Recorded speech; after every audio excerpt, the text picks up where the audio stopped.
আজকে আমি রান্না করব ঘরোয়া কিছু উপকরণ দিয়ে নিরামিষ চিড়ের পোলাও। চিড়ের পোলাও বানানোর জন্য আমার লাগবে চিড়ে, কিশমিশ, চিনেবাদাম, বিনস কুচি, গাজর কুচি, আলু কুচি, মটরশুঁটি, ধনেপাতা কুচি, কারি পাতা, কালো জিরে, কাঁচা লঙ্কা কুচি, সাদা তেল, লবণ, হলুদ, চিনি, গোটা গরম মশলা। প্রথমে গ্যাসে একটা কড়াই বসিয়ে ভালো করে গরম করে তাতে পরিমাণ মতো সাদা তেল দিয়ে তেলটা গরম করে নিতে হবে।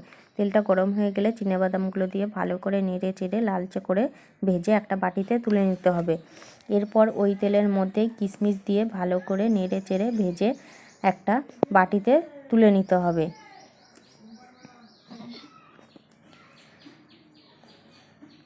এরপর ওই তেলের মধ্যেই কালো জিরে ফোড়ন দিয়ে তাতে কারি পাতা, গোটা গরম মশলা, গাজর কুচি, বিনস কুচি, আলু কুচি দিয়ে ভালো করে নেড়ে চেড়ে ভেজে নিতে হবে। একটু ভাজা হয়ে গেলে তাতে মটরশুঁটি দিয়ে দিতে হবে। এরপর সব সবজিগুলো ভালো করে নেড়ে চেড়ে ভেজে নিতে হবে।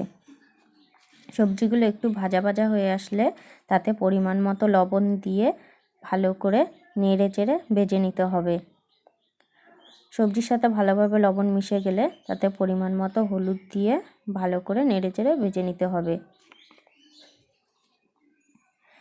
এরপর একটা ঢাকনা দিয়ে ঢেকে রেখে দিতে হবে সবজিগুলো একটু সেদ্ধ হওয়ার জন্য। এরপর একটা বড় বাটিতে চিড়ে ভালো করে 3-4 বার ধুয়ে একটা ছাঁকনিতে ছড়িয়ে রেখে দিতে হবে জল ঝরে যাওয়ার জন্য। এরপর ঢাকনা সরিয়ে সবজিগুলো নেড়ে চেড়ে দেখে নিতে হবে সবজিগুলো সেদ্ধ হয়েছে কিনা। সবজিগুলো ভালো করে সেদ্ধ হয়ে গেলে জল ঝরানো চিড়েগুলো দিয়ে ভালো করে নেড়ে চেড়ে দিয়ে ভেজে নিতে হবে। সবজির সাথে ভালোভাবে চিড়েটা মিশে গেলে তাতে পরিমাণ মতো লবণ ও হলুদ দিয়ে আবারও ভালো করে নেড়ে চেড়ে ভেজে নিতে হবে। এরপর ভেজে রাখা চিনেবাদাম ও ভেজে রাখা কিশমিশগুলো দিয়ে দিতে হবে। এরপর এটাকে ভালো করে নেড়ে চেড়ে এতে কাঁচা লঙ্কা কুচি, আদা কুচি, পরিমাণ মতো চিনি ও ধনেপাতা কুচি ছড়িয়ে দিয়ে আবারও ভালো করে ভেজে নিতে হবে। সব কিছু একসাথে মিশে গেলে ভালো করে ভাজা হয়ে গেলে গ্যাসটা বন্ধ করে দিতে হবে।